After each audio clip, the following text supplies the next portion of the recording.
আজ আপনাদের সঙ্গে আমি কথা বলবো ভূমির একটি গুরুত্বপূর্ণ ডকুমেন্ট দলিল নিয়ে। এই দলিল নিয়ে আমাদের অনেক ঝামেলা সৃষ্টি হয়। দলিল আমরা রিড করতে পারি না। দলিলে কোন জায়গায় কী অবস্থায় আছে এই বিষয়গুলো আমাদের জানা খুব জরুরি।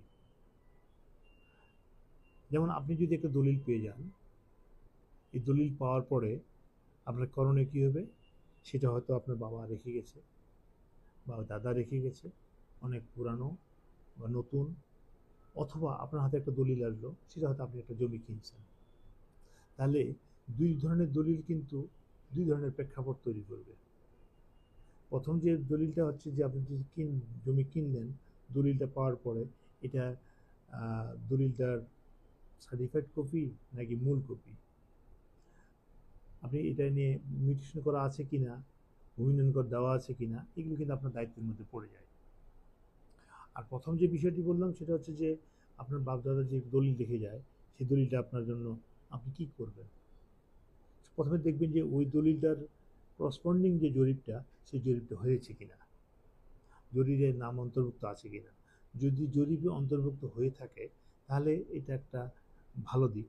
আর যদি জরিপে অন্তর্ভুক্ত না হয়ে থাকে তাহলে আপনাকে পরবর্তী জরিপে এটা অন্তর্ভুক্ত করা বা এটা মিউটেশন আছে কিনা এই বিষয়গুলো আপনার দেখা জরুরি।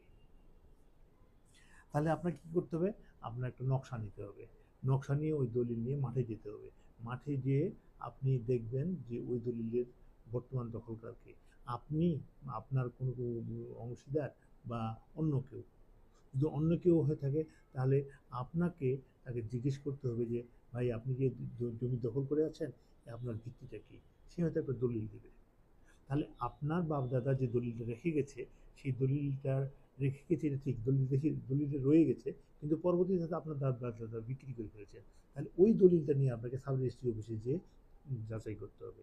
আর যদি যাচাই করে যদি ভিত্তি পান হ্যাঁ ঠিকই বিক্রি করেছে আপনার বাপ দাদা, তাহলে তো কোনো কথাই নেই।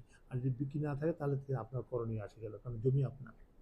তখন আপনাকে এই দলিল চ্যালেঞ্জ করতে হবে, আপনাকে তাকে দখলদার থেকে দখল মুক্ত করতে হবে। এই প্রসেসগুলোকে আপনাকে জানাতে হবে। এই জন্য দলিল হাতে পাওয়ার পর তড়িঘড়ি না করে ঠান্ডাভাবে মোকাবেলা করতে হবে যে এই দলিলটার ভিত্তি কী, এই দলিলের সঙ্গে জরিপের সম্পর্ক আছে কিনা, এই দলিলের মিউটেশন হয়েছে কিনা, ইউনিয়ন ভূমি অফিসে রেজিস্টার 2 রেজিস্টার 9 সেটা অন্তর্ভুক্ত কিনা, প্রত্যেকটা বিষয় যাচাই করার পরে মাঠে নামা উচিত। ধন্যবাদ। এই বিষয়টি নিয়ে পরবর্তীতে আরও বিস্তারিত কথা বলব।